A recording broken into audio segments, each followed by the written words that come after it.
What it do, Cash Kings, Queens, and Cash Kids? It's your boy Cash Turn. I'm back for another reaction, and I'm pretty sure y'all know what's been going on lately. I've been seeing the news. Kanye, Anthony Fantano. I like his reactions, so we're just gonna get straight into it and see what he's talking about. And let's get it going. Hey everyone, Anthony Fantano here, internet's busiest music nerd. Hope you're doing well. Right now, what it's about time for is a Kanye update. We pretty much sidestepped addressing his most recent series of Twitter meltdowns, not because there weren't any tweets of note that came out of it, but for the most part, it just kind of seemed like a worsened state of everything that we already discussed on this channel vis-a-vis the Twitter meltdown previous to that. Basically, more out-of-touch ramblings, more slurs, more swastikas, just more off-the-rails commentary. Also, a really disgusting tweet about Jay-Z and Beyonce's children. Really just too many tweets to cover in the whole shitstorm of posts. And I guess another reason I didn't really feel any pressure to talk about it is that a lot of my content up until this point really kind of like pulling apart Kanye's behaviors and statements and actions over the past year plus. I will say, as uneasy as I was to continue covering Kanye and his music, a big driver for me to continue doing that was that with a lot of what he was saying, the response that I was seeing to it was that there was a very intense and vocal group of fans and supporters that were agreeing with nearly everything that he was saying. And personally, I found that to be really concerning, especially since some of those morons may in fact cross over into, my views and my algorithm too. So I thought it kind of important to debunk and tear down a lot of the stuff that he was sort of saying and normalizing. But I don't know, with that past tweet storm, it seemed like the tides started to really turn for once, and that Ye was really starting to embarrass himself and starting to make some people really second guess whether or not they still needed to be aboard the Kanye train, which I think ultimately is a good thing. But you know what? The thing about Kanye is that the man, whether you love him or hate him, he is an innovator. And just when you think he has done and said the worst and basically reached the highest peak he possibly can when it comes to destroying his likability, his image, his career, he comes up with a new way to somehow make it worse. Enter this new on-camera interview he has done with DJ Akademiks while dressed fully in a, can we show this on screen? Can we show this without this getting demonetized? He's in a Klansman robe, hood and all, and it's all black. And you can hear him heavily breathing and sweating and just like his voice being muffled by the hood throughout the entirety of this damn interview. One no rap album's better than Vulture's one last year. Let's go song for song for song. And it only got half of me on it. You did that in cancellation. Like it goes on for about an hour. I want to pull apart some of the main points he tries to make in this conversation with Ak. Now, one thing I want to get out of the way before I address anything Kanye says in this interview is this. Remember, and let it be known, that Kanye willingly and voluntarily decided to have this interview and conversation with a man who is recorded having a sexual conversation, a grooming type conversation with a minor. Again, remember that before you hear Kanye say anything, which you know he's going to, about like children and concern for children and other people being creepy around children, and oh, save the children and think of the children and think of the Illuminati, sex trafficking, this, that, and that. You are literally helping to platform a man who had sexual conversations for the whole world to see with a child. The child even called him out on social media. So already before we step into this conversation, we can pretty much write off any sincerity behind those claims and arguments that Kanye is going to make here. The whole plan is that y'all gonna pull my kids into y'all, whatever the word is, Illuminati system, and I don't have no say-so of my kids. And anybody close, whether it's the Jews, whether it's Cardi, anybody within my reach, I'm doing everything legally in my power, everything of my fucking mastermind. You get what I'm saying? What he's doing here on this camera, in this interview, in this outfit, is for clout.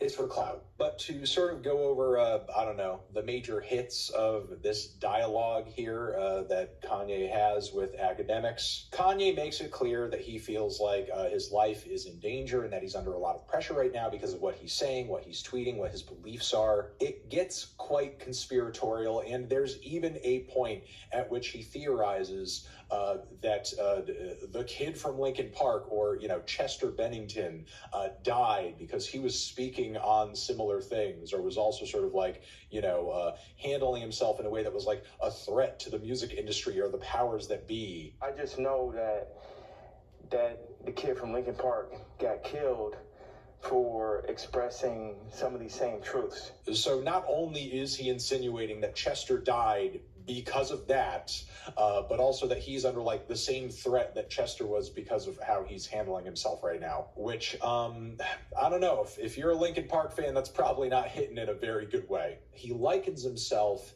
to P. Diddy, not only in ways that are personal, but, you know, kind of like lining up their situations respectively, essentially claiming that the only reason that Diddy is under fire right now and in so much trouble is because, you know, the industry and the powers that be are looking to get rid of him. The Cassie video is like 10 years old. Why is that even coming up now? I know people have all been in altercations with their girlfriends, so on and so forth. I related to Puff, and then they pulled out a video with him and Cassie from 10 years ago. And then it made everybody be like, oh, you know, well, Puff's a woman beater, so he's the devil. He needs to be in jail, right? Meanwhile, I don't know somebody who hasn't gotten into an altercation with a girl. That video was literally Diddy going at her with no mercy whatsoever. So for Kanye, and even though I would like to think this doesn't need to be said, I'm going to say it anyway, to sort of come onto this interview and act like this is just something everybody does and everybody experiences is pretty freaking twisted. Though at least he sort of acknowledges the fact that Playboy Cardi has similar allegations against him, which is something that, I don't know, I feel like more people generally should care about. But look, without parsing too much of what Kanye is trying to say during this first leg of the interview, let me paint it this way. The way he comes across with all of his answers and all of his statements is that he truly seems like at this point in his life, and even Akademiks notices like, hey, don't you have like a bunch of assistants or people around everywhere, or, you know, people who are helping you, team, this, that. Ye truly does come across right now as somebody who is just totally cut off, no contact. If anybody who has a personal relationship with him, a truly personal relationship with him, is talking with him at this point, I have no idea who it could possibly be, or what they could even be saying to him, because right now, the way he comes across in this interview is like he's a 400 subscriber webcam YouTuber who constantly makes videos about flat Earth and the Illuminati. He literally goes on about the Illuminati in the interview. Now, the thing with Kanye is that the more he talks, as crazy as he comes off sometimes, eventually he does kind of get to the heart of what's actually bothering him. And he kind of does this when he brings up the fact that he doesn't own any or even half of like the intellectual property that is created off of the backs of his kids, like Northwest. When my daughter was put on song, that's when I realized that I didn't own their name and likeness. So watch this.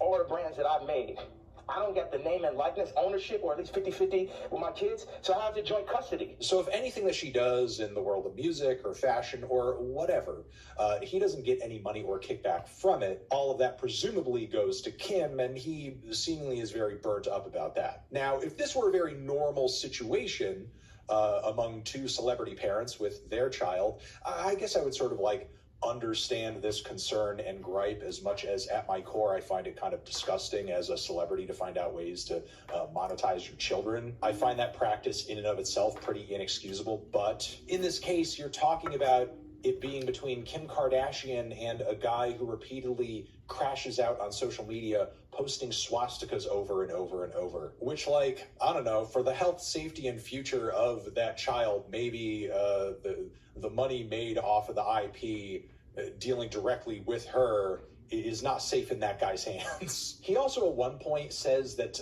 Kendrick Lamar is afraid of him posting a tweet or tweets about him due to how crazy that Jay-Z tweet was, I guess. I want Kendrick to always remember that Jay-Z tweet before he ever crossed the line.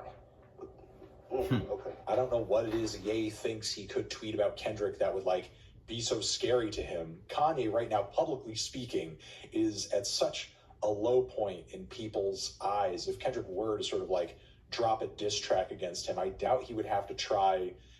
I have an itch in my throat that I cannot scratch. My boy or tear. Kanye wasn't playing, man. Oh, my God. Instantly soothing liquid. Not only is it good for itchy Very hard in order to turn the court of public opinion against him. As Kanye continues on, he tries to sort of like contextualize or justify the use of bigoted language that he's been engaging with, be it in his music or on social media. He even has a recent WW3 track that is out now on streaming, which is so ridiculous and offensive. I don't really know how it's staying up on streaming platforms right now. The song sucks. I don't really want to get into it. It's not worth my or your time. I'm fast forwarding a bit here, but there's even a point at which he's like explaining this sort of like hype cycle of rap artists that the music industry is sort of like controlling behind the scenes to have like smaller artists and hand them over to Live Nation and so on and so forth. And he's doing it all in this sort of like white business guy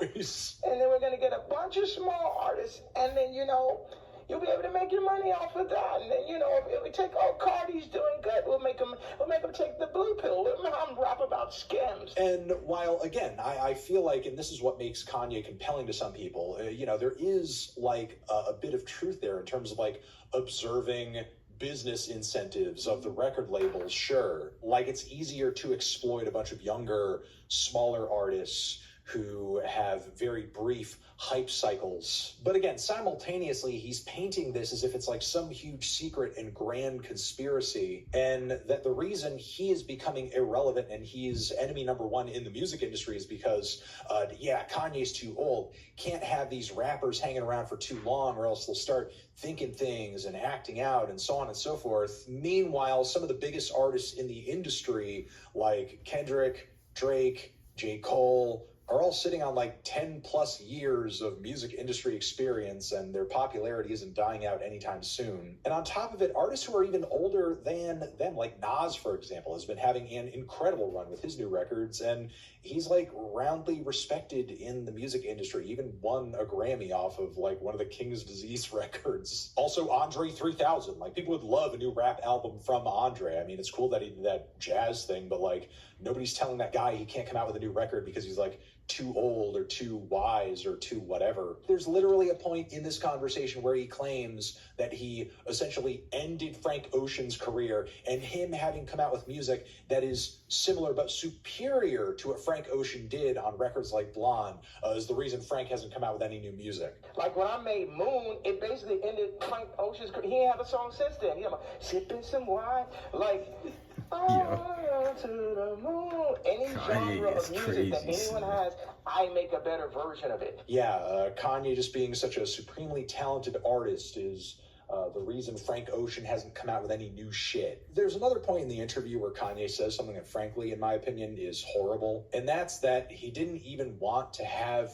kids with Kim, and that he ended up doing so because it was like God's plan. Which, like, imagine your children either now or when they're older having to hear their dad say that. I mean, at least he's acting like a psychopath and wearing a Klansman outfit, so, you know, you can't exactly say he's in his right state of mind while saying this, but still, nobody wants to hear that or think that. Plus, I mean, I just hate the way that God and Christianity are sort of incorporated into this convo by Kanye. Does it look like what this man is doing is God's plan? Does it look like God planned this? Is this what it looks like when Jesus has taken the wheel? There's another super standout moment in the interview where Act, to his credit, does actually push back on Kanye a little bit and question him on his motivations when it came to him tweeting about his past friend, personally and in the fashion world, Virgil. And despite the public understanding that, like,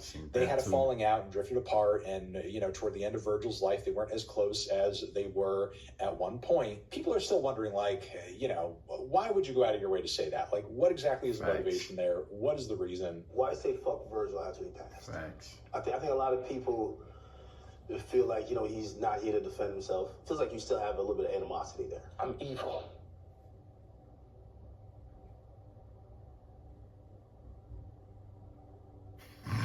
Now, how much of this is seriously the case, and how much of it in his own mind is an act in order to sort of like play into his need and desire to go against the grain, go against what he perceives as like control of him and his actions and his speech, what he perceives as, you know, being like a pressure he needs to be a contrarian to at all times. Regardless of what the motivation is there, it doesn't matter, because the actions and behavior are the same, meaning the actions and behavior of a terrible person. He also gives DJ Akademiks toward the end of the video a White Lives Matter t-shirt. He also claims that a lot of his motivations behind embracing the swastika stuff and the Nazi stuff is that he is at odds with Jewish individuals in the music and the entertainment industry, and he sees them as exploiting him, exploiting black artists, making money off of their pain. So in response to that, he wants to wear and show around their pain through this hateful symbolism.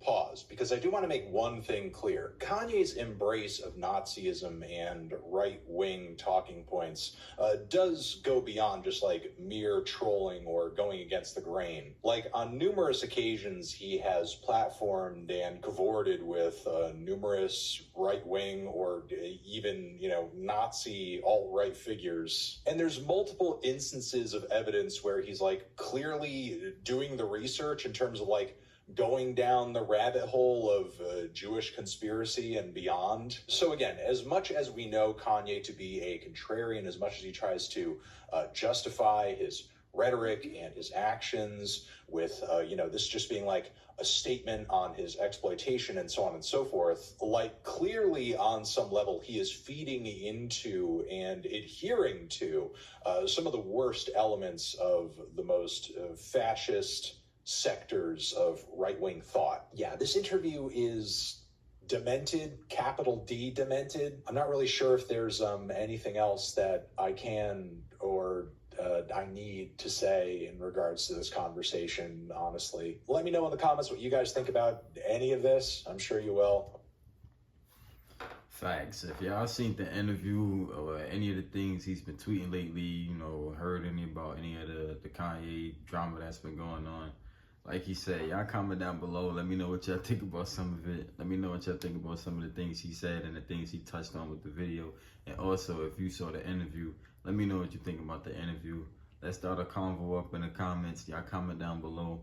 Give me a like and a subscribe if you made it this far to the video. And stay tuned for more reactions with me. And let's just all pray for Kanye. Be good, y'all.